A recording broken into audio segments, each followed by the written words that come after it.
Welcome to the Hidden Driveway Show. I'm your host, Amu, and then joining me today, we have a very special guest, Stay Widow. If you'd like to introduce yourself. Yo, what's up? I'm Stay Widow. I'm a rapper. I produce AAAMU'S. A part of Sutetchi, and yeah, that's really my introduction.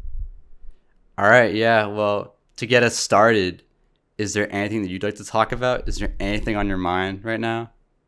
Bro, the only thing on my mind is Luka Doncic getting traded, bro. That shit broke my heart. I'm not even gonna lie. Like, I heard that shit at midnight right before I was gonna go to sleep, and bro, that shit had me up. That's really the only thing I'm thinking about right now.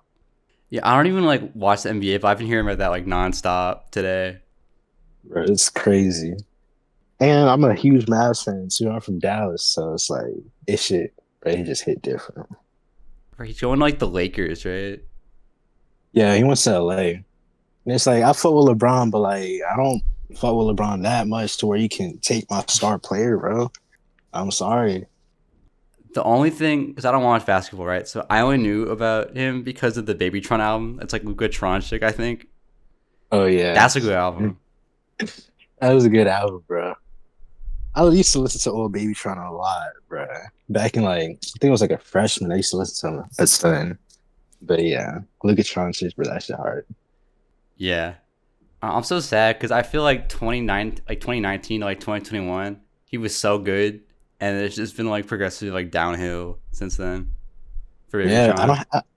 I haven't listened to him in ages, bro. Like I forgot what album it was, but I haven't listened to him really since he started doing those remixes. I think it was called the King of the Galaxy remix or Yeah. whatever. That was the last time I really tapped into some BabyTron. But he used to be crazy. Yeah. I think around the time he got on the double XL list is when I stopped listening to him. Because he just got too Yeah, repetitive. He was dropping too much of the same stuff. yeah. But that happens with a lot of artists. So I don't even trip out on that. Yeah, to talk about your music though. So I'm a bit of a Last.fm demon and often use the recommendation feature on there to find new artists to listen Mm. to. And in late 2023, you actually popped up on there. And while I didn't check you out at the time, since then I've been seeing your name more and more over the years. And by the time you were on Real by Ruby Red, that was okay, I have to finally listen to your music because I've been seeing you on Twitter and everything just nonstop. So that was my breaking point for me where I had to finally tap in.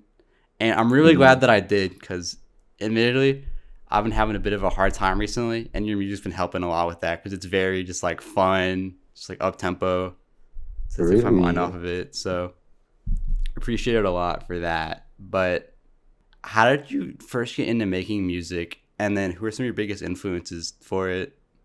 I first got into making music through my dad because my dad was a DJ. So growing up, I would always see him with a turntable and just playing hella songs, making mixes and shit. And my uncle was a rapper, so my dad would produce for him, and I would literally watch my uncle and my dad just be in the studio for hours working.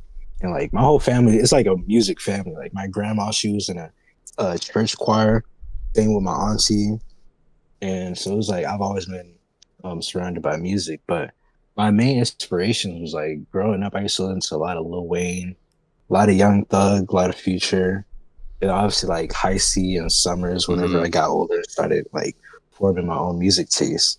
The High C and Summers is really my main inspirations for everything.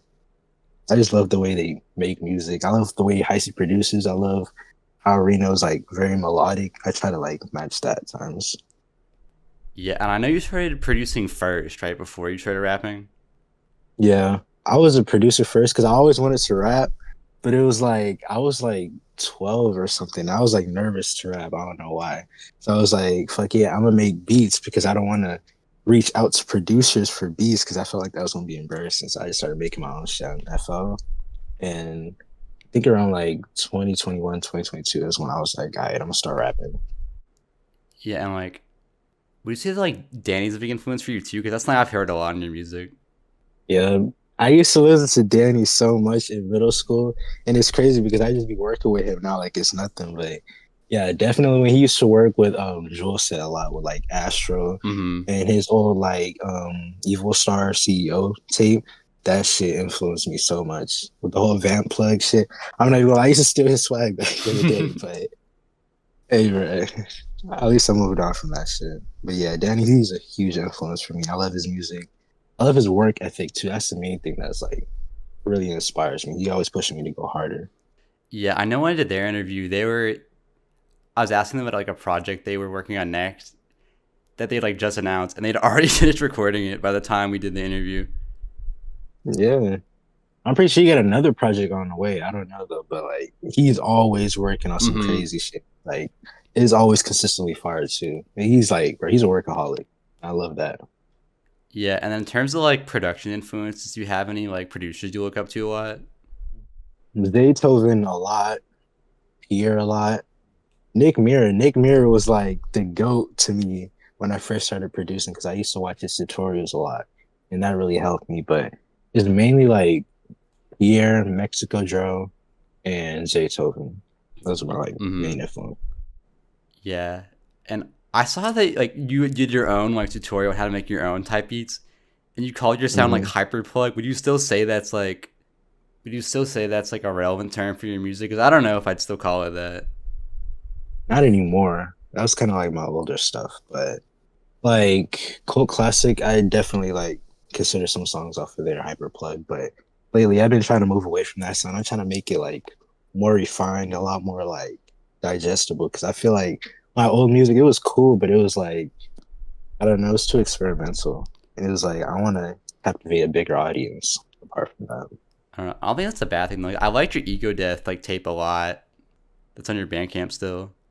yeah, that was like the first project that I worked on, and it's like now I can't listen to it because I don't know, I just be cringy whenever I listen to it. But a lot of people tell me that they fuck with it, and that sound was really when I first started taking music a little bit more seriously with Ego Death. Hmm. Yeah, no offense to you, but I think MySpace Mark is like the only person that could say they truly make hyperplug. That's my goat. Cyberplay. Yeah, I don't be tapping into him like that. You gotta put me onto some songs, but I be hearing him a lot, especially with like the Hyperplug shit. Yeah, I was really into him in like 2021, but I'm still sub to his channel. I check out what he posts like occasionally. Hmm. I was But just yeah, surprised I because he really, was like memed on so much back then, but he's actually like really good. yeah, I wouldn't know though. But I don't know. I just consider myself Hyperplug because I used to make a lot of plug music and I would just pitch it up. So I was like, fuck it. I mean, this shit Hyperplug. I didn't even know somebody else already had that shit. That's just what I Hmm. call my own music. And would you say the pitching up at the time was like, because I've done this too, where people pitch up their voice because they're like insecure about how they sound at the time. So was that part of it? A little bit for sure. I mainly did it because I forgot what song it was, but it was a song by I Slur When I Talk. I don't know if you know him, Hmm. but I used to listen to his music hella, and it was his plug song. And I was like, bro, I fuck with it so heavy. And I just started doing it off of that. And I started doing it when I was younger too. Yeah, I'm not gonna lie, I didn't really like the way I sounded. So I was like, fuck it, I fuck with the sound when it's pitched up. Let me try it out. Let me see if it works. And that song the first song that I ever pitched up was 500 Degrees, I think. That shit Hmm. has like 28 plays now, which is crazy to me. That was like the first time I ever tried that sound. Yeah, I think that can be kind of like a gateway for people to start doing music. Like I know May XX started out doing that, and when I was doing vocals at first too, I would like whisper into the mic and then like pitch up the whole song so that it would like Yeah. speed it up so that it would sound more audible. Yeah, that shit was really the method for me. I'm not gonna lie. But lately I've been pretty confident with my voice, so I stopped pitching up my music as much. And I like the way I sound normally when I record. Yeah, I think it's cool that you've been doing more like no auto stuff recently. Also, Yeah. I've been trying to like that's the main thing I'm really focused on right now, is just improving my rapping skills because I don't know. As I've been getting older, I've been prioritizing like actually trying to have a good flow, actually trying to like say something hmm, and not trying to rely on auto tune as much. I still use it from time to time, but I want to still be able to like spit some shit without having to like just mumble rap that shit or whatever. hmm. Okay, do you write or do you freestyle for when you record? It depends on how I'm feeling. Like sometimes I might be in class and I might think of something and I'll be like, I'm trying to write this down. Or sometimes I might just get home, I'll hop on FL and I'd be like, I'm just gonna freestyle the song off the top of my head. But it's a day-to-day basis thing. Sometimes I might write, but sometimes I might just freestyle it. But I feel like my best songs have all been like written, where I've Mm-hmm. actually sat down and actually thought of what I'm gonna say. Yeah, I was just asking because I noticed that you actually put your lyrics like on SoundCloud, and I feel like a lot of artists don't do that because they do just Mhm. like hit record, like do it, and that's it, and they don't put as much thought into it. So I thought that was cool. Yeah, I'm always worried about what I say because again, I grew up off of like niggas actually rapping for real, and I was like, I'm always trying to like Future. A lot of people don't think Future is like a lyrical rapper, but if you actually listen to his stuff, you can tell he can actually rap and say something in his music a lot of the time. So I've always tried to emulate that. Mm-hmm. It's very important to me. Yeah, and then I know you said your family has like a musical background, so I'm assuming they know you make music, right? Um, my dad knows I make music. He doesn't really like it. He wants me to, he wants me to go to college. He wants me to have like a little office job. But I was like, fuck it, I'm gonna make it regardless. My grandma knows somewhat. She be hearing me from time to time. She doesn't speak English. She doesn't know what I'm saying, but like she knows I'm doing something music related. Mm-hmm. I don't think she knows like I rap specifically. Because I know that's another thing where a lot of people like kind of keep it secret from their parents for a while, especially if they have like cracked FL or something where they can just do it like all on their own. Yeah. It's like the main thing with my family, they're very traditional. So it's like they don't want me to put my time into something that they might not know if like is gonna be worth it in the end. But I don't know. I'm not really worried about that. My dad still knows that I make music. And like at first he was really against it, but now it's like it's whatever. Mm-hmm. Plus, it's like at the end of the day, I'm sure you want it to be more, but like it is inherently just like a hobby that you have. So Yeah. I don't think that would like invalidate it. No. It's like, bro, I've been making music for so long. This shit is really like a lifestyle for me. I tried to stop recording for like a month and I couldn't. I just, I'm always trying to make music. I'm always trying to record something, make beats, do something music related. Mm-hmm. Another thing I was wondering was, since you produce, like, what makes you want to use other people's beats from time to time? I feel like, I don't know, a lot of other producers have like sounds that I can't really recreate myself. So always having like other producers to kind of like get inspiration from and to get ideas from because like even with like guys like Danny, I might hear a beat from him and I'm like, damn, I never even thought to like use an 808 in this way or Mm-hmm. try to make a melody in this type of way. And it'll really help me like refine my own sound if that makes sense. But it's like I've always been open to like getting input and different like opinions from other people. But I don't know. It's also like some days I can't produce. I don't know what it is. I might go through beat block and I would be like, yo, somebody send me something so I can at least record a song or two. But I don't know. It's like I can't always just use my own beats. I need to have some type of like some type of like form of inspiration from someone else. Mm-hmm.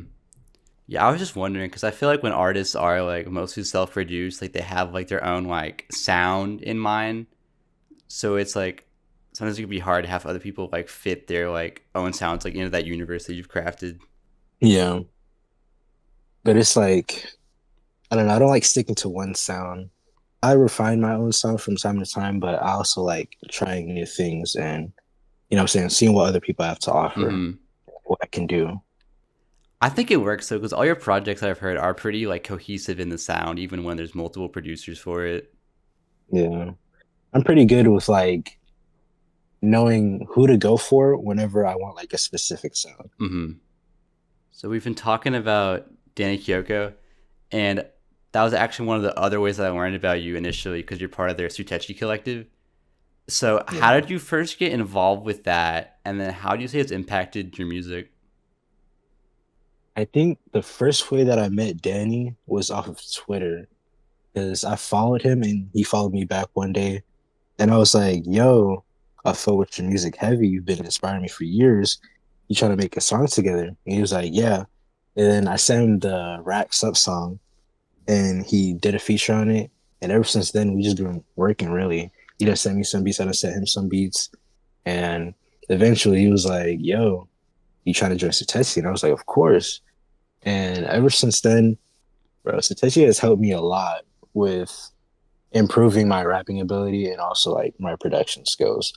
Ever since I joined Sutetchi, it was like, I don't know.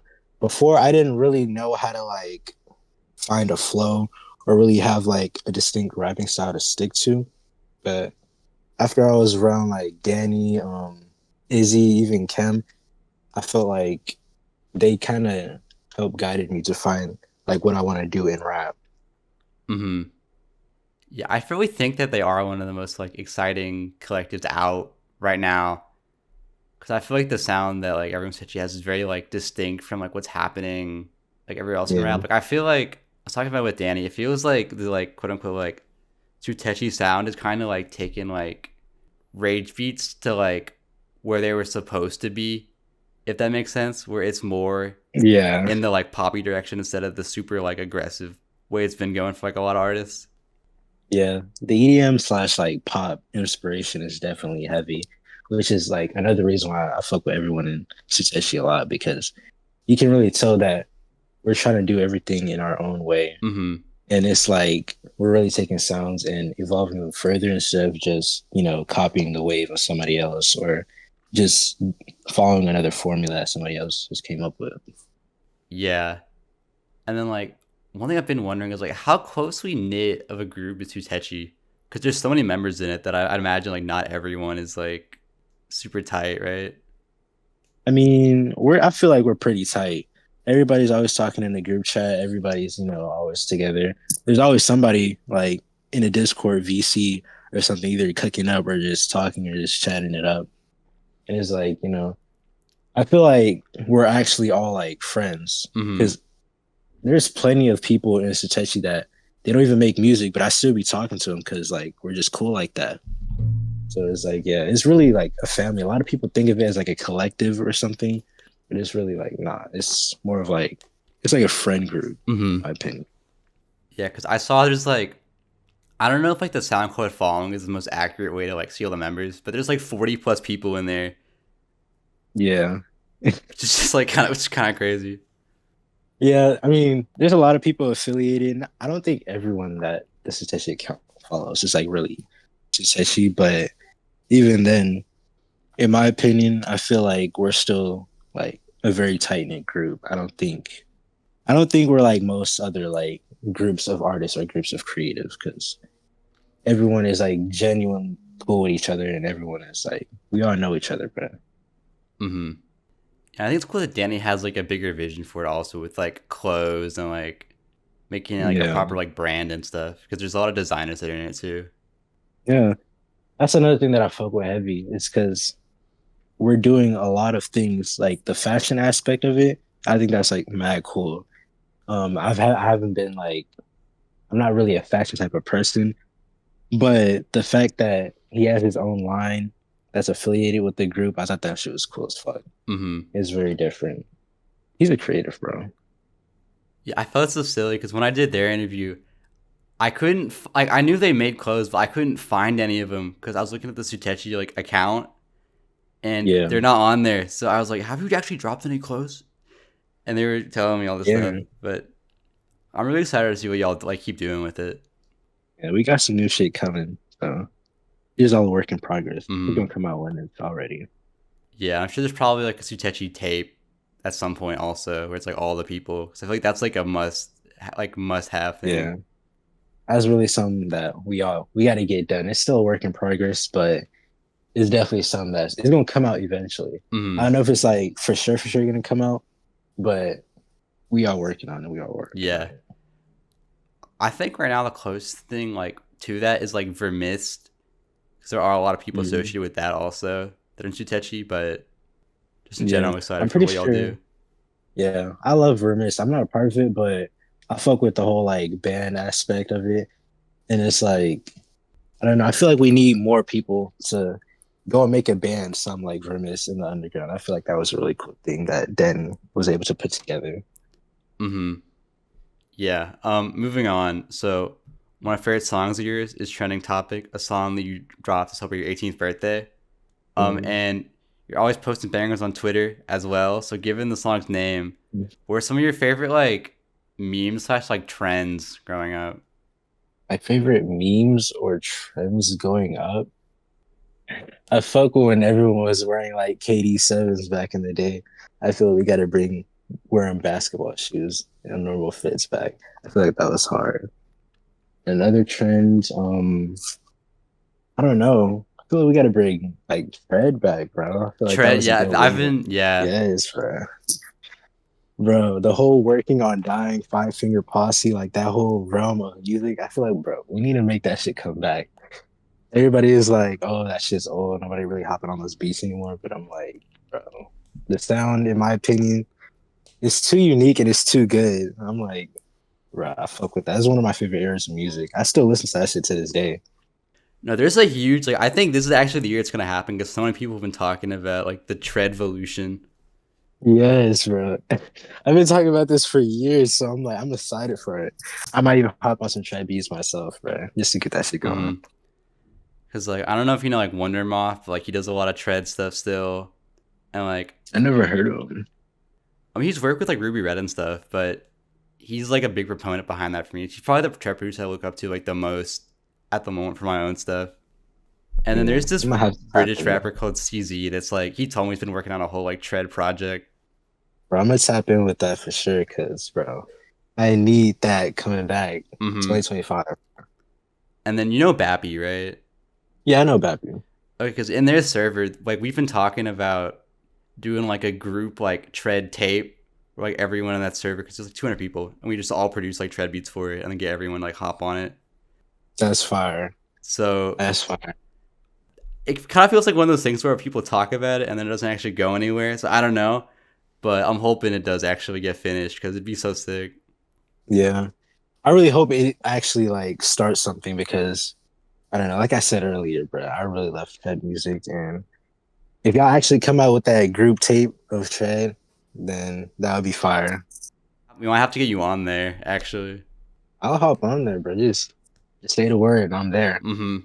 Yeah, I'm surprised though because a lot of the working on dying people have gotten like bigger now, like Filthy for example, but they didn't take that Yeah. sound with them, which I'm kind of surprised by because that was their whole like come up.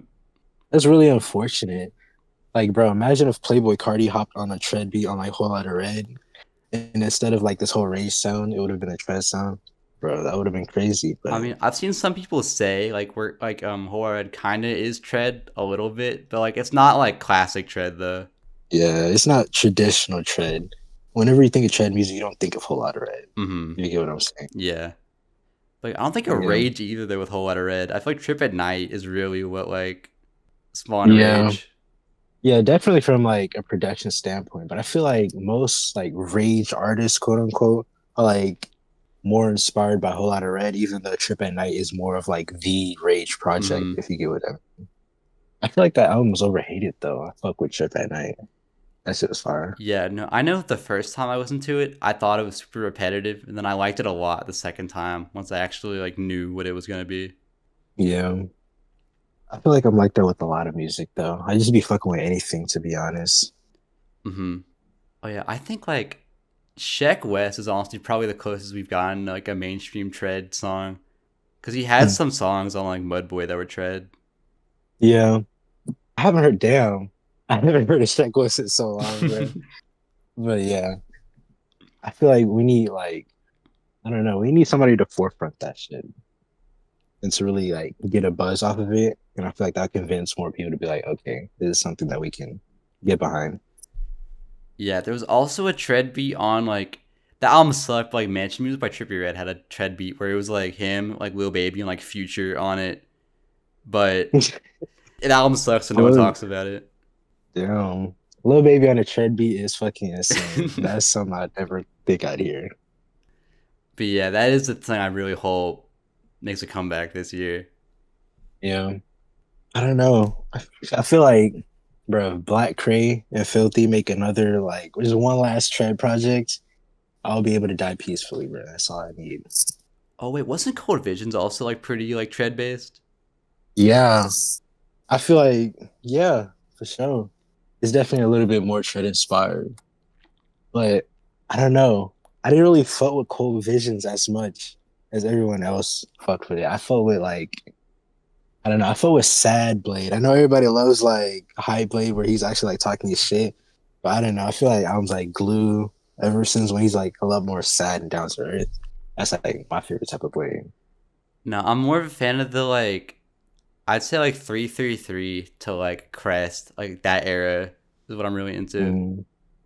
Yeah, when people's like Blade is hyper pop now, that kind of era. Yeah, I fuck with that too. That's probably like my second favorite era. Hmm. But the old cloud rap stuff, that's always gonna be special to me. Yeah, but I think I don't know because if Blade doing Tread can't like make a comeback, like I don't know. Yeah, I don't know. I'm still believe in it though. I'm still believing the comeback. I think as long as people want there to be a comeback, it'll have a comeback. So I think, Yeah, as long as people like genuinely care for it and like actually try to make it return, then this probably is. yeah. Moving on. So your name is Stay Widow, which I think begs a pretty important question. So given that widows are a type of spider, something that people are usually afraid of, what were things that you were like scared of as a kid? As a kid, you know that I forgot the character's name, but it was that one girl from The Ring on that crossed through your TV. And like, bro, I had a major fear of her growing up. I also had a fear of dogs growing up because I did get attacked by a dog, bro. I got like bit by a dog once when I was younger. So that shit kind of like made me stay away from dogs for Mm-hmm. a good portion of my life. But I fuck with dogs heavy now. I fuck with cats more though. And then my main fear that I still got to this day is a fear of heights, bro. Not me too. Yeah. Anytime anytime like I got on a plane once and I swear to God I couldn't look out the window because I'm like, bro, there's no reason to ever be this high. I can't walk on bridges. I can't like go on a skyscraper and look out a window because I don't know, but the call of the void, that shit like terrifies me. So I still gotta fear of heights to this day. I think the worst part is when you get like when you look down and you see the world actively like get further. Yes, bro. Or like if you're on an elevator, you can stare like you can stare at the ground as you're going up. That shit like bro, it'd be spooking me. Yeah, no, I hate like where the walls are like glass, so it Yeah, feels like you can like hop out. Like I don't like that. bro. Or A when fear of the heights. railing is too low. Yeah, especially that. Hell no, bro. Because I'm tall too. So it feels like, bro, all it takes is one trip and I'm fucking gone. I'm out of here, bro. I can't do it. Mm-hmm. Were there any other like maybe things in like shows or like movies when you were younger that you were like scared of like a character or something? Another character I was scared of was the Candyman. I don't know if you've seen that movie, but basically it's a horror movie. And like if you go into a bathroom and you say his name 3 times, he's gonna pop up. And it was like this old black guy with like a hook for a hand, and there was like hella bees. And I don't know, but that used to terrify me as a kid. But it was a good movie. I rewatched it recently. It's a fire horror movie, but Mm-hmm. as a kid, I could not handle that shit at all. Yeah, I know. My brother was scared of Darth Vader. Darth Vader? Yeah, which I think makes sense. But like we were at the mall one time when we were both little, and I guess there were people dressed up as like Darth Vader and Stormtroopers. And he started freaking out. Bro, as a kid, I don't know. I used to love Darth Vader, but I think it was because like I watched the prequels first, and then I watched the original trilogy. Mm-hmm. So like I already knew Anakin was Darth Vader, and I was already a big fan of Anakin. So like Darth Vader's my favorite character, but I could see like why people would be scared of him because, bro, in the original trilogy, that nigga was a fucking demon. So like I understand the fear, bro. Yeah. Oh, do you have like a? What do you think is the correct way to watch Star Wars? 'Cause there's a whole debate over that. I know there's a whole debate. The way that I watched it is the prequels and then the original trilogy and then the sequels. I like to watch it to where like the timeline adds up. But I know other people like to watch it in the order of the way like the movies were released. So they start off with the original trilogy.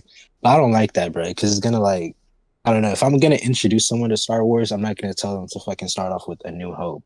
I'm gonna tell them to start off with The Phantom Menace. Yeah, I think because I watched it with my dad, who like grew up when they're coming out.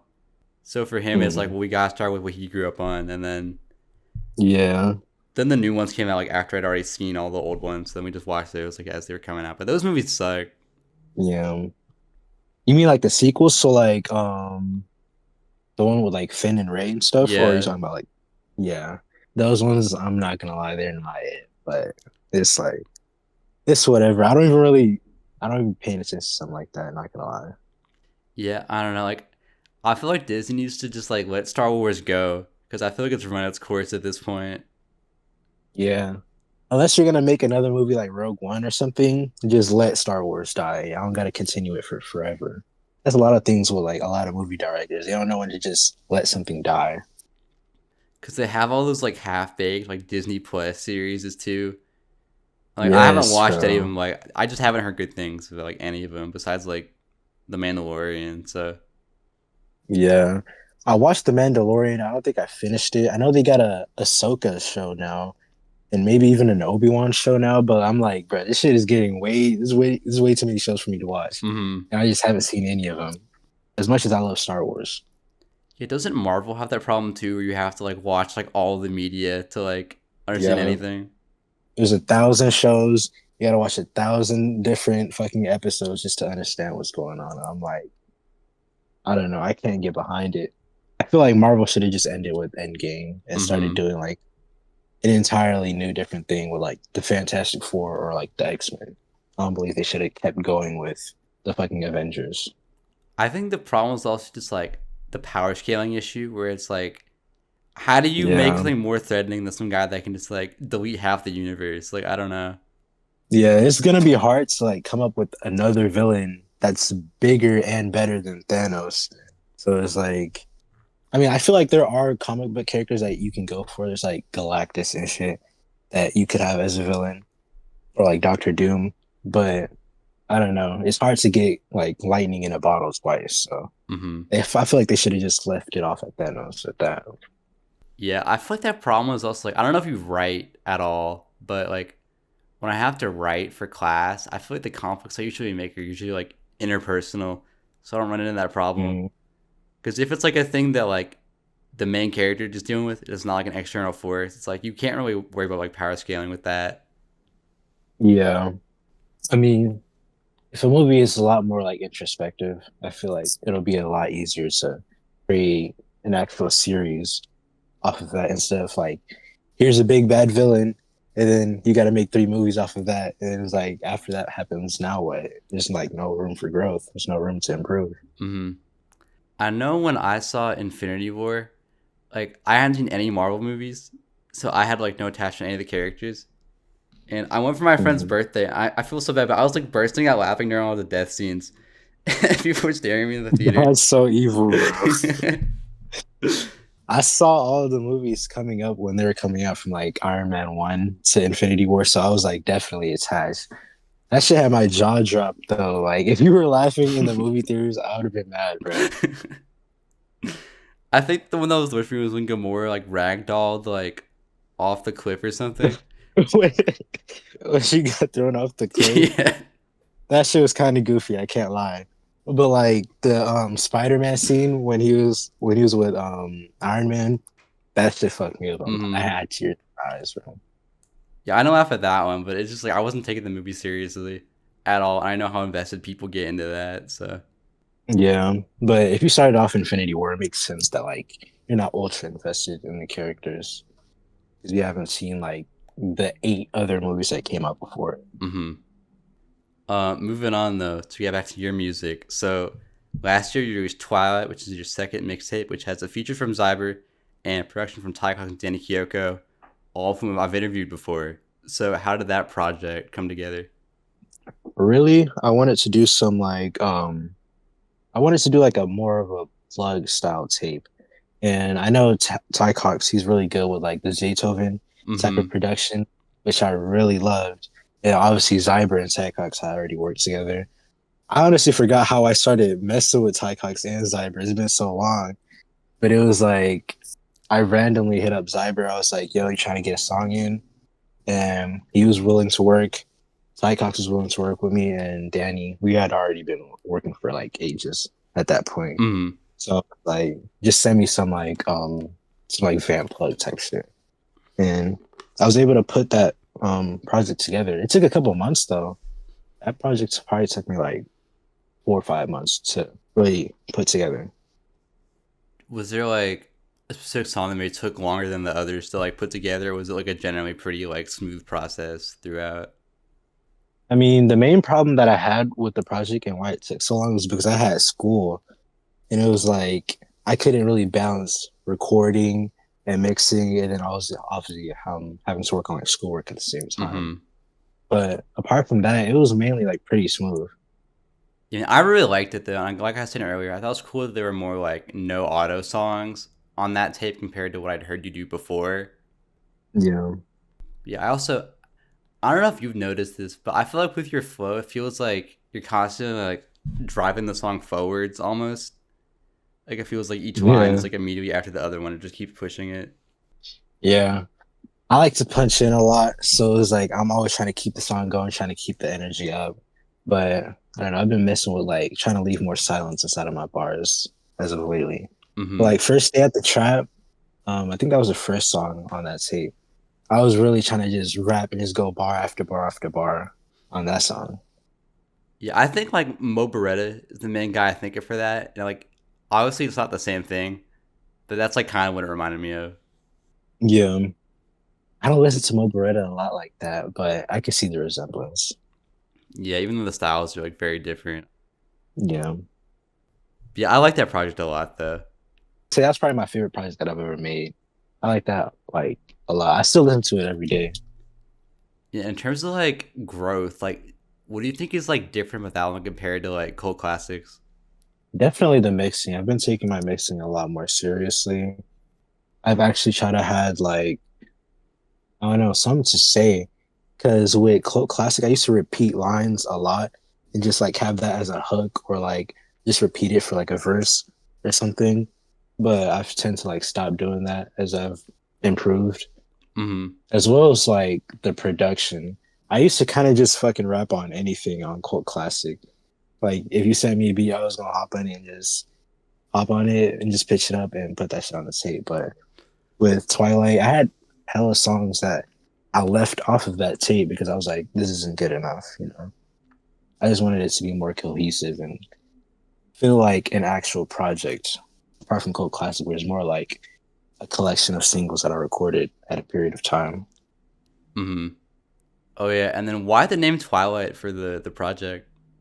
Um, because of the Twilight movie series, really. I was watching them a lot during the time that I recorded it, and I love Edward Cullen. I love Alice Cullen.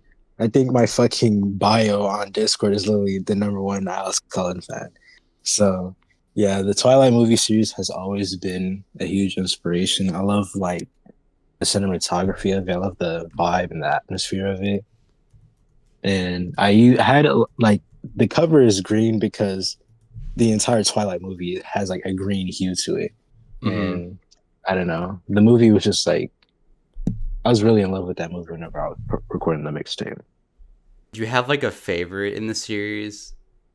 Probably, probably has to be Breaking Down Part One. That might be my favorite, or it might be the first one because I remember my sister was the one that put me onto it, and that was like I fell in love with it. I'm not gonna lie. Everyone thinks of Twilight as like more of a girly movie, but I'm like, bro, it's just I don't know. There's something about vampires, bro. They're cool as fuck to me. Yeah, I think it's been a minute, but I think the first movie is probably one of the funniest movies I've ever seen. For like all the wrong Yeah, reasons though, because it's not trying to be funny, but like yeah. everything's That just like a one little scene off. where yes, bro. That one scene where the car almost hits Bella and fucking Edward comes out of nowhere and Mm-hmm. stops it. I'm like, bro, what are you doing? There's no way you just did that in front of an entire high school and like nobody cares. It's like low key hilarious. Also, just the fact that they have like zero chemistry throughout the entire series. Yeah, it's very awkward, but I don't know. I feel like it's corny, but in like a charming way, which is another thing that I really love about it. Yeah, I've had this headcanon for a long time, so I don't know if you'll agree, but I'm autistic, right? I'm pretty sure Bella is too because I recognize like a lot. I don't know if it's intentional or not, But like, Mm, she has a lot of same like mannerisms that I do and stuff. Like her mouth hangs open a lot, and it's like I don't know. That's something I've noticed. yeah. I don't know. I don't think I headcanon her a lot. Not gonna lie, bro. I'm not really the biggest fan of Bella. When I was first watching the movie, I thought she was really annoying and like kind of like fucking needy. But I don't know. I think she's cool as a character. She's a lot better in the books. I've read the books, and she's more tolerable in the books compared to the movie. Yeah, I think the worst thing about those movies though is the would she name the kid at the end? Like, why would you do that? Yeah, I was like, yeah, you lost me after that one, but you know, it is what it is, bro. I don't know why you would name your kid after like the love interest, like the other love interest. Yeah, Like combine the names. yeah, that was like that's kind of crazy. I'm not gonna lie, but I don't know. By that point, I was like, fuck it, bro. Go ahead. Plus, like the imprinting stuff too, because like I was Team Jacob until that point. You're Team I Jacob. was Team Jacob, All of my friends are Team Jacob, but I'm Team Edward, bro. Edward, he's that guy. He's always been that guy for me. bro. He's 118 years old. Like, I can't get behind that. Yeah, but like, bro, it's like he's a vampire, so he's 100 years old, but he's not really 100 years old. I don't know. I just fuck with him as a character. I thought he had hella aura, and I'm like, bro, Edward Cullen is the goat. Jacob's cool too, but his aura just can't match Edward, bro. I'm sorry. I forgot. I think he gained aura when he cut his hair, because I think it was really long in the first movie, right? Yeah, his hair was like to his shoulder. It was like more like the traditional Native American cut, and then he shaved it off. I think Mm-hmm. that's when he started like actually becoming a cool character. But in the first movie, he was kind of lame. I'm not gonna lie. Oh, wait, I forgot. Wasn't the this was in Breaking Dawn Part Two, but when it was the big battle at the end, and then wasn't it like a hypothetical scenario because it doesn't actually happen or something, right? But it goes on for like half an hour. Yeah, I think it was like a vision or something of what could have happened, but it wasn't like in actual reality. That shit kind of confused me. I'm not gonna lie, 'cause Yeah. I'm like, am I watching like an actual fight or is just like a flashback or some shit? I don't know. I was getting lost at that point. I don't know, I think Breaking Dawn Part Two is probably like the worst one to me. I did not like that movie. Yeah, they kind of started dropping the ball towards the end. I'm not gonna lie. Yeah, and I suppose I didn't ask this, but like, where did your name come from? I knew. I felt like somebody was gonna. I feel like you're gonna ask me this, but I really got the Widow part from Overwatch. I'm a big Overwatch fan, and obviously Widowmaker. She's my favorite character probably. And I originally wanted to just go by Widow because I thought that was a really cool name. But obviously, I didn't want to like have to put in numbers in my username because the word widow by itself is already pretty popular. Mm-hmm. And I wanted to make something that would like make me stand out and be more distinct.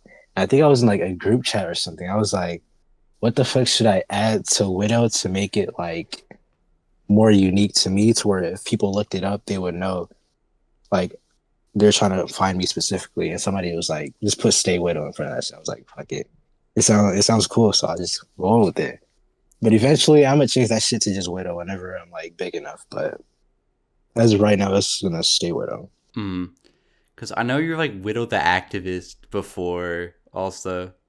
Yeah, because I was a huge Widow the Activist fan, but I feel like that was just way too long. Nobody's about to spell out Widow the Activist into Spotify or some shit. But it's also So just it's super like, clear like what you were biting to. So I feel like Stay Widow is like a way better name. yeah, I felt like I was too much of a fucking Uno the Activist fan to keep that part in my name. So I had to like trim it down and make it more like unique. Yeah, I know it was like I don't know why people do that when they like just kind of like try to like rip off an artist name. Like I know when like SSG Kobe was like Mm. popular, I've seen so many random like SoundCloud accounts that would have like SSG at the front. It's Yeah, like only he can do that. Like you can't also do that. yeah, I'm pretty sure Kobe got that from SSG Splurge though. So it was like everybody's stealing from something. But shit, I was 14 whenever I made the Widow the Activist name, so I get a fucking pass. But Mm-hmm. yeah, I don't fuck with like copying someone's name. I feel like that was kind of corny. Yeah, I think Splurge was just Splurge at first, and then he added the SSG later though. Yeah, Yeah, I think we are talking about Tread earlier. I think if no melody stuff made a comeback, that'd be cool too. like no melody, like no auto type rap. No, I mean I like feel where the like beats are like it's like just the 808. oh, like just the pianos and the fucking 808s Yeah. and the claps. I don't know, bro. I feel like with this landscape of rap currently, everything is so like I feel like minimalistic rap wouldn't really work nowadays. Everyone is so obsessed with like having gigantic melodies with distorted ass 808s, like I mean, we have ambient okay, rap, but I feel or like it's you kind of squeeze its way in there. yeah, but I don't know. I feel like that shit would not fly in the current underground scene. People are gonna be like, "What the fuck is this? I can make this beat in FL in like 5 minutes, bro." I mean, I was just first like there was creative stuff he was doing with it, where it would be like I don't know, it was just weirder than you would think it is given the concept. Yeah, I know a lot of like artists in my like area in like the Dallas area. They're like super influenced by Splurge and shit. So I'll always hear people trying to like emulate that sound, and I fuck with it. But nowadays, I don't know. I Mm-hmm. feel like it wouldn't really work well. Oh yeah, do you know any artists like IRL, or is it just like you on your own doing stuff? I know like, do I know any artists IRL? I have like a couple of friends that make music, but they don't really take it seriously. I have a friend named Indie Cash. I don't know if you know him, but I went to high school with him.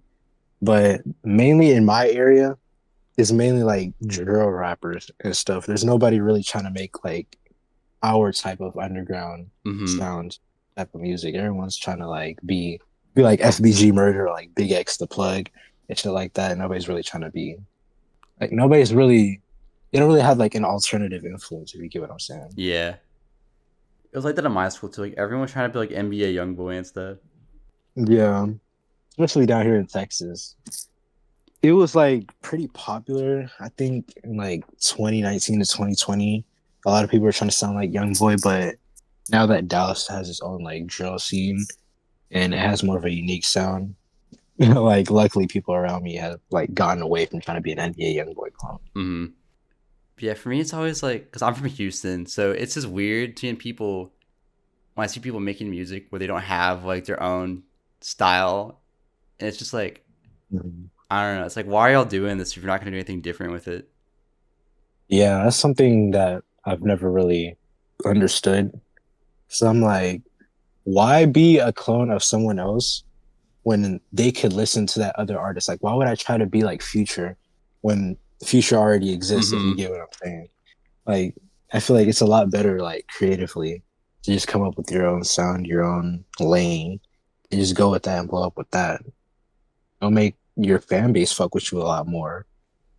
Yeah, I know there was one guy from my high school where he wouldn't upload his songs anywhere other than YouTube, but every time he would post like something on Instagram, he would have a bot automatically like send it to me. It's just like, Bro, what is your plan here? I literally have someone that has the same shit and they're still sending me their music to this day. And I'm like, bro, you don't even speak to me. Like, if you go to our Instagram DMs, it's just him sending his songs Yeah. over and over and over again. And I'm like, Jesus, bro. A lot of people used to do that, but like, thankfully, it's kind of stopped. But I don't know. I was never really a fan of sending people your own music in their DMs. I feel like that's kind of like the wrong way to go about Yeah. things. I think I would be less inclined to listen to it if you're gonna like show it on my face all the time. Yeah, and I think I saw on like Twitter somewhere like this band, like someone followed this band and they instantly DM'd them asking if they listened to their last album. And I'm like, bro, I understand some people like that's their way of promoting their music, but there's other ways to get your name out there other than trying to like fucking harass somebody into listening to your new single Mm-hmm. or something. Yeah. Um. So one of my favorite songs off of Twilight was "Beautiful." Due to your Mhm. flow on it, it's super pretty instrumental. And while that song may have been about a person, I think a lot of things in life can be beautiful, such as songs, locations, even a time in your life to some extent. So, given the song's name, what are some things that you would consider beautiful? I think really just nature, really. Like I feel like sometimes you just gotta go outside and just look at the trees, look at the sky, look at the animals. and just appreciate the things that we have around. I like to do that a lot because I don't know, it helps me like ground myself, if you Mm-hmm. get what I'm saying. But yeah, there's plenty of things that you might not really pay attention to, but bro, life is beautiful, bro. Are there any like maybe like songs you would say where you're just like wow when you listen to them? It's not my favorite song by them, but When You Sleep by My Bloody Mm-hmm. Valentine, I think that's a really beautiful song. I don't know. I feel like the entire premise of the song is a really beautiful thing. And also another one, probably Delete Intro by Blade. I think that's Yeah, like, yeah, bro, that shit is, bro, that's euphoric right there, bro. That shit is beautiful. yeah. I really love Loomer off that album. Yeah, that's my favorite song off the album. If I had to say something, I think the first thing came to mind for me were like Interview by Isaiah TG is a big one. Yeah. Izzy has a lot of like beautiful songs. And then like if you know Friend Zone, like I think like Perfect Skies and Chutch are both some of the best beats like ever. I've heard of Friendzone a lot, but I have not sat into their music. I gotta listen to them. No, that's like to me it's like there's Cramps Casino and then there's Friend Zone. Like you do not have cloud rap with like without those two. Yeah. I've listened to a lot of Clams Casino lately. Like, bro, there's this one song he had on this fucking Lil B album that I just found randomly, and I'm like, bro, this is one of the best beats I've ever fucking heard. And it's like, bro, that shit had like 4,000 views on YouTube. I'm like, what the fuck? Bro, Clams Casino is like, bro, he's a go. He's a visionary, bro. Yeah, like I don't think it needs to be said. But, like I'm God is just one of the best beats like ever. Yeah. Like I don't even know how he came up with that shit. I know he sampled that same song by Emotion Heap like multiple times. for Birth of But it's like Rap too. Yeah, each time he samples it, it's still a great beat. But yeah, I'm God beat is like, in my opinion, that's top 10 all time. Easily. yeah. Like I think that's probably like the most like life affirming song to me. Like if you just like go outside Yeah. and like stare at the sky while you listen to it. hmm I need to see Lil B perform that song in real life at least once. I feel like that's gonna be a great experience. Oh, have you seen that video of him doing it at like Rolling Loud or something? He makes the crowd do like a group meditation during it. I have not seen that. But that sounds like something Lil B would do, bro. Of Mm-hmm. course he's gonna make the crowd meditate while he fucking plays that song. That's hilarious. Like that's how it should be listened to. Yeah. Or just a group meditation session while you're listening to I'm God. Mm-hmm. That's fire. I was talking about this in the last interview I did, but I had a dream a few years ago where like I was seeing my friend perform and Lil B was the opener and he just performed like all his best songs in like in like a random parking lot somewhere. Mm-hmm. Like I feel like that'd be like a very Lil B thing to do also. Yeah, I could definitely see Lil B just popping up at like a local show or something and just performing like in front of 50 people and just leaving like it's nothing. Mm-hmm. I love Lil B, bro. He's also another inspiration of mine. Yeah, I love Lil B, but his Instagram sometimes like I hate when I like open Instagram in public and his is the first one that pops up because all the feed pictures. hmm Yes, bro. I had to mute his Twitter account because I was in class one time and this nigga fucking posted a picture of a girl with Lil B, the bass god, written on her feet, and I'm like, bro, I love you, but you gotta chill out, man. Oh yeah, do you have the coveted Lil B follow? I think I do. I might need to check. Hold on. I do have the Lil B follow Okay, there back. we go. That's fire. I also love the fact that he follows everyone back, though. Like, Yeah. having a million people that you follow, that's like, more artists should do that, in my opinion. I think like Jay Versace on Twitter does that also. Yeah. I be seeing his tweets on my timeline 24/7, so I wouldn't be surprised. Yeah, I wonder what Lil B is like. I don't. He probably doesn't even use like Twitter, like the actual timeline. But I have to wonder like what he Yeah. sees when he opens it because it's just like people he doesn't know. Yeah. But he always retweets people saying, like, thank you, bass god. So, like, I feel like he'd be on Twitter to some extent, or unless he has, like, a manager that's just doing that. No, I think he does it But himself, but I don't think he's actually like browsing Twitter. He probably just name searches. yeah. He probably just going through his notifications and shit. But yeah, that's the goat. Yeah. Um. Okay, so I don't know if you've seen, any of my interviews before, but in each one, I have a segment where I play rock paper scissors with the guests that I have on, and Mm-hmm. I beat Ghost 2CB in the last episode, so I want to keep my streak going. So I was wondering if we could play Okay. rock paper scissors best 2 out of 3. All right. How am I gonna play it though? No, we have a method. So what you can do is just put emojis in the chat and tell me when you have your move ready. And when I say shoot, you just Okay. hit enter. And we can do it that way. All right. I already got my pick. Okay. Hopefully, I win this, bro. Well, it's 2 out of 3, so like we can come back from this. Whoever takes this first one. Okay. Okay. Rock, paper, scissors, shoot. Ooh, Damn. Okay. Okay. So you got your next move? Yeah. Okay. Rock, paper, scissors, shoot. Got you. Ooh. I knew it. I had to go back. Okay, now it's scary though. This can go either way. Mm-hmm. Oh. Now I don't know. Okay. I think I'm gonna lose this one. I don't think I'm gonna win. I'm like changing my answers. Yeah, like you're in my head right now. I don't know what to do. I'm trying to like think of where you would go after this. I got my pick though. Okay. Okay, I don't know if this is the right move, but that's what I'm gonna go with. Okay. Rock, paper, scissors, shoot. Oh my God. No!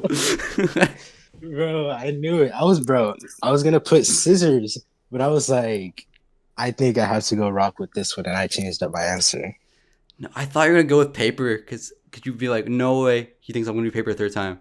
So that's what I was thinking. That's what I was thinking, but I'm like, I don't know. I feel like it's too late to do it 3 times in a row. That's a little bit too predictable. But I had to catch you off guard with that rock, though. Yeah, you got me. I mean, Danny won 2. Sutetchi's just on top. Although Yes, I bro. did beat MayXX when I did hers a long time ago, though.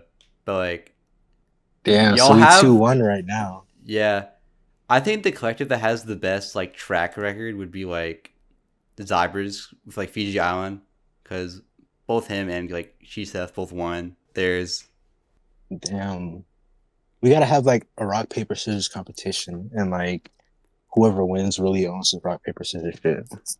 I mean, I feel like I'm pretty good at this game. I'd have to. People have been saying that. I'd have to like make a bracket though, and like arrange times and stuff to get people to do it.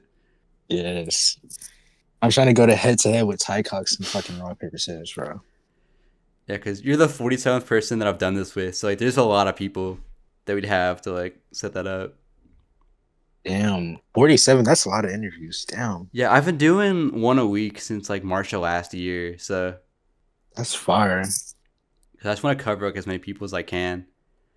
Although Yeah. yours is actually supposed to be the 48th interview, but I messed up really bad, and I had fully like recorded and edited one, and then I messed up and I just lost the file. So we're gonna re-record it with different questions. Damn, bro. Like I was uploading it and the file got corrupted and I lost it. Bro, that's my worst fear. Like I've had times where like I've recorded a song, but then like a couple vocal tracks like they'll corrupt. So like whenever I export the song, there's just no vocals, and I'll be like, bro, I don't even remember what I said. So it was like, but to have that happen to an entire interview and not like a portion, that's fucking terrifying. Yeah, it's also like if it was my own stuff, it'd be like, oh, that sucks. But I feel bad because I like wasted the other person's time, but they're willing to do it again. So Yeah, I mean it's not your fault, bro. Shit fucks up sometimes. no, it. Okay, what happened was I exported the interview and my computer said that like I was almost out of storage because I have like all the like raw recordings plus all the exports of them, and that's like. I think it was like 300 gigabytes of just video footage. So like I deleted all of it once I started uploading the video. And I didn't realize that if you delete a file as it's being uploaded, it cancels the upload. Yeah. And I'd cleared my trash already, so it was just gone. Damn. So that's just unlucky though. Yeah. Like, lesson learned on that, but yeah. I feel bad because I'd already announced the interview too, and I had to take down the post about it. Damn. That's the worst part, bro. When you gotta be like, never mind. We gotta do this shit a whole nother time. Yes, it's gonna be the one that comes out directly after yours, though, so you'll know which one that happened to. I bet. I'm gonna be tuned in for that shit. All right, yeah. Um.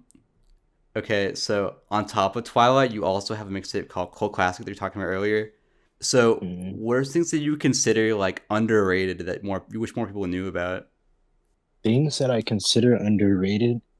The first thing that came to mind was a game called Midnight Club 3. I don't know if you've played it, but it was on the PS2 and it's like this racing game. Mm-hmm.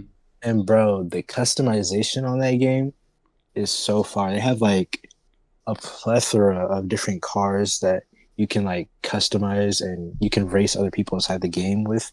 It's kind of like Need for Speed, but it's more of like a how do I say it? It has like a lot bigger variety of it, and of course, I mean, and something else that I consider pretty underrated. I don't even know, bro. That was the only thing that really came to mind. I mean, I mean, any like artists maybe. I don't. I think Space Ghost Perp doesn't really get the love that he really should get. I know a lot of people respect him and stuff. Same thing with Chief Keef. Everyone like has that one Space Ghost Perp album that they fuck with, or like the one Chief Keef album that they fuck with. But these guys, in my opinion, they got like 5 or 6 projects that are like 10 out of 10s, and I'm like, bro, these guys like they need more love, especially SGP. Everyone treats him like an internet troll and like a fucking Twitter demon or whatever. But bro, SGP has like amazing songs that just go unnoticed because nobody really takes his music seriously. Mm-hmm. No, I was thinking about it recently. Like, what does he do all day? Because I feel like he probably doesn't make enough like money just off of music to like sustain like living. So I'm like curious what he does. Yeah, I know like he still like drops random like unmixed, unmastered songs on SoundCloud from time to time, but like they don't get enough streams to where they actually could pay bills. So I don't really I think he has a 9 to 5, bro. There's no way he doesn't like have a 9 to 5. Unless he just has like hella money saved up. But I I don't mean, I know. know he has like the ASAP Rocky song, so I don't know if he gets royalties from that still. Oh yeah, he could get like royalties off of the songs. I don't know. That's been what I've been wondering. Because like, there's so many artists where it's like they have And audiences, but he they're not hasn't like big enough that like they can just only do music, unfortunately. yeah. So it's like, what do y'all Hey, what do do all you do day? in your day to day? Bro, I feel like SGP has to make like a documentary on his life and just show people what he be doing outside of the music. Mm-hmm. Because even though he's on the internet all the time, he doesn't really talk about his personal life like that. Like I feel like I barely know anything about like who he is as a person. So it's like, yeah, that's also something I've been wondering a lot. That is, Yeah, I'd say if I just said some underrated things, this is a really good band called Lunaret that I found at my school's like radio station because it had Mhm. like you know Weather Day, right? No, I don't think so. Okay, but it's this like band that's like decently popular that has this part of this label called Top Shelf. And at my school's radio station Mhm. they had like a compilation of like top shelf records. Like I think it was like a demo disc they'd send to people so they could check out like artists on the label. But Mhm. Lunaret has like 200 listeners, and their song like "I Swim Me Into" is like my favorite song of all time now. The best way I can describe it is it feels like what like being a kid feels like, I guess. What genre are they? Uh, I guess kind of like dream pop, I'd say probably. Um, I fuck with Dream Pop, bro. The Cocktail Twins is one of Mm-hmm. my favorite bands ever. So yeah, I'm a huge fan of Dream Pop. Yeah, I think that the album "Please Follow Me" is on is also super underrated because like everyone knows that song, but I feel like people don't really listen to like that album as a whole because the whole thing is really good. Wait, what album did you say? It's like "The Moon and the Melodies." I think is the one "Please Follow Me's" on. I feel like I've heard of it before, but oh yeah, I know this album, Yeah, bro. Cocktail Twins, bro. They have a lot of fucking underrated projects. Um, I feel like Treasure doesn't get a lot of love. Back when they used to do like the more goth rock inspired stuff, mm-hmm. that shit doesn't get enough attention. Yeah, those are just things that I would say are underrated. Yeah.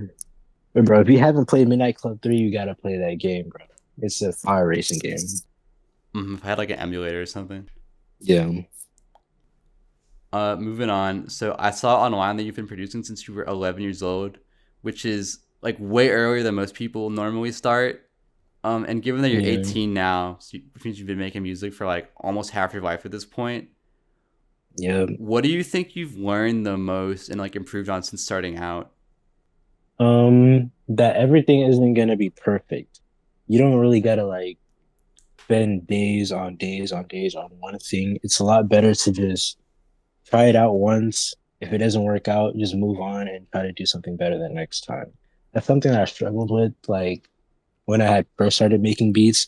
Like I wouldn't make a lot of beats. I would just like make one beat, but I would like revise it over and over again just to see if I could like make it perfect. But sometimes, bro, some things just like might not be perfect. So just always trying to just not letting like failures stop you. That's the Hmm. main thing that I learned. Yeah, I was talking about that with a friend recently, actually, where like I feel like, for example, like a mix of a song, like it can Mhm. be perfect to a listener, but like it will never be perfect to like the person that made it. Yes, bro. That's another thing that that I learned. Like people who listen to music, they don't pay attention to like the little details in a song as much as like you, the artist, pay attention to. So sometimes you just gotta be like, fuck it, and just just let it be. Hmm. Because like, I could go on and on about the mistakes that I made on like Cult Classic or something, but everyone that fucking listens to that album tells me how much they love it. But I'm sitting here like, the beat isn't mixed correctly. All the vocals aren't really that nice. And I'm But that's like, probably why they like it, though. yeah. So you got to accept its flaws and just let it rock. Yeah, especially because you're always gonna keep growing. So it's more like at that point, those projects are more of like a time capsule of like where you were at the time. Yeah, that's how I think of it now. It's more of like that was the sound that I was going for at the time and like how much I've grown since then. Because it's been like 2 years almost at this Hmm. point. Yeah, I mean, like I have some old albums from like 2018 and stuff that are not very good, but I think I'm going to appreciate them more because it's almost like an insight into like what 13-year-old me was doing at the Yeah. time. And it's very nice to like just see like, damn, I was really making this type of music when I was like 15, 16 years old. That's pretty cool. Not a lot of people can really say that. Hmm. And then I guess, would you have any advice for people that are like, I guess, like trying to start out, considering you've been doing it for so long? If you're trying to start out in music, you got to accept the fact that you are not going to be good for like the first couple of years that you're making music. It's going to take some time for you to really find your sound. And I know there's some people that like they start recording it and like 6 months later they already found their sound and they're already like pushing out good music. But music is a process, bro. If you don't have the sound that you want currently, you just got to keep working for it. And like with anything in life, you always just got to keep going, even if like you feel like, oh, my music isn't really that good or my beats haven't really gotten better. You still just got to keep going, and it's really consistency that's gonna help you out in the long run. Hmm. You gotta have that work ethic. You gotta have that work ethic, bro. I think also just really loving it is a big part of it too. Like, Yeah, I know like Tycox has only been producing for like around like a year, and he's gotten yeah. so good so fast just because he loves music so much and just like is really passionate about it. Yeah, if you really have a passion for music, bro, you're gonna improve. If you're only doing it for like money or for attention, then you're probably gonna be like, I don't want to do this no more. You're probably gonna give it up pretty fast.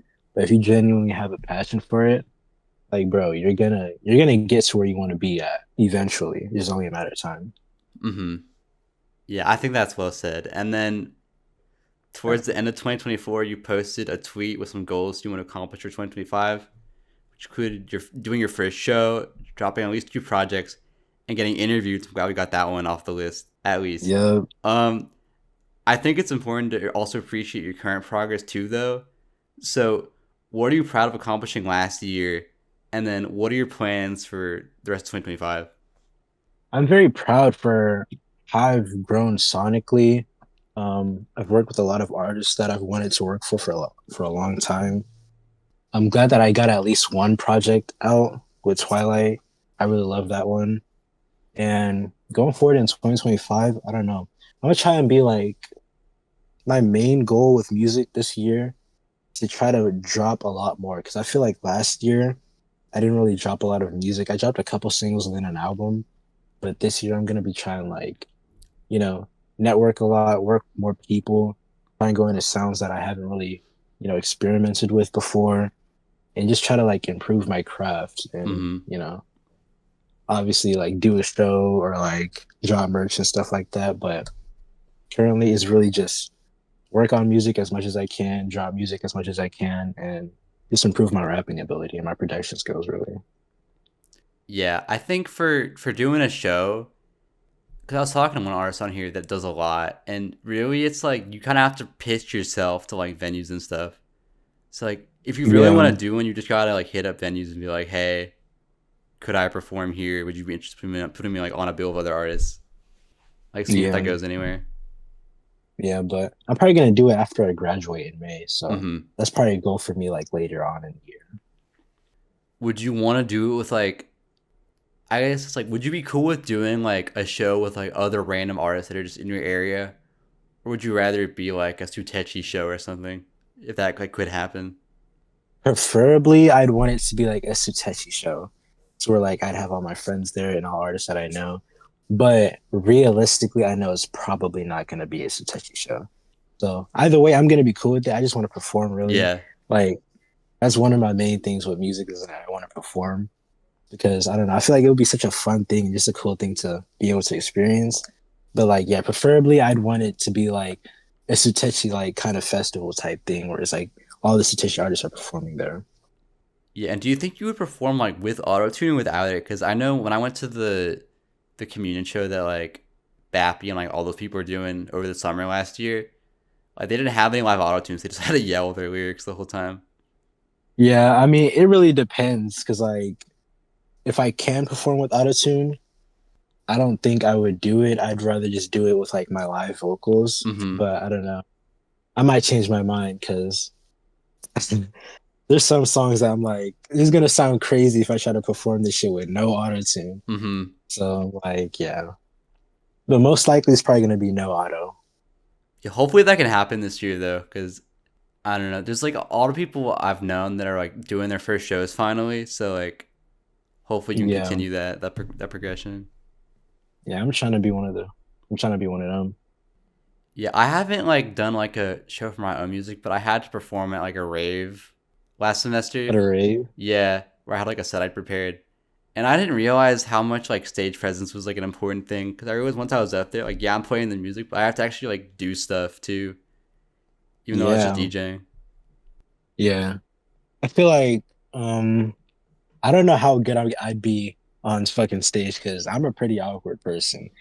But like, I don't know.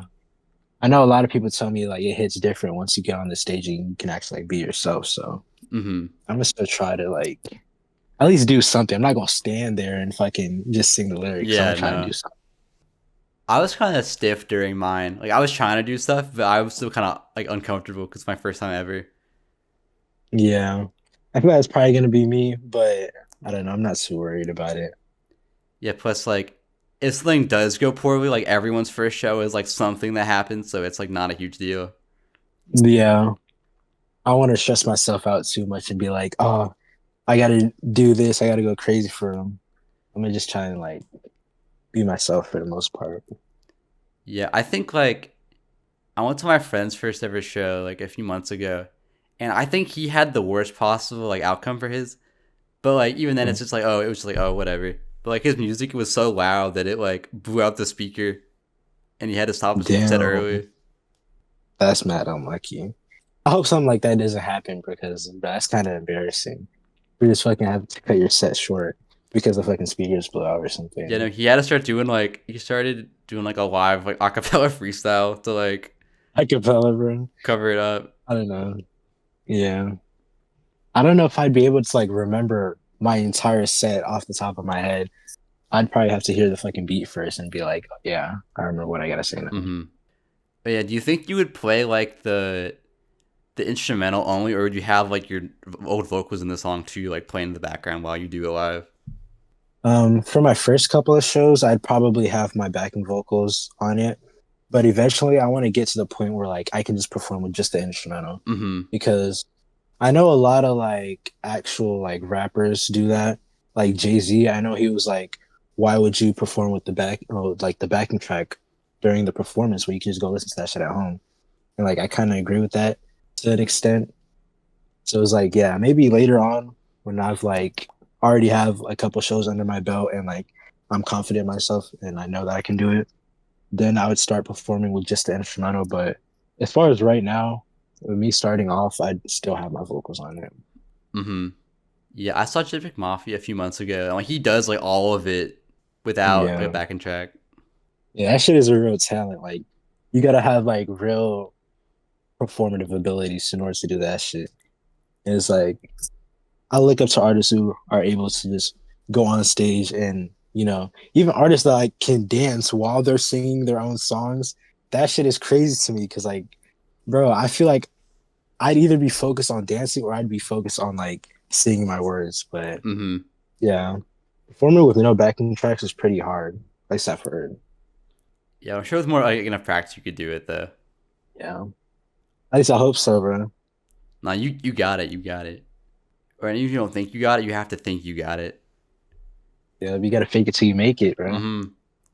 All right, and then as the episode comes to a close, is there anything you want to give a shout out to? I want to give out a shout out to all my friends for real. The entire Sutetchi collective, Dani, Kem, Belange, Isaiah, Dior. These are really all of the guys that really helped me with my music the whole time.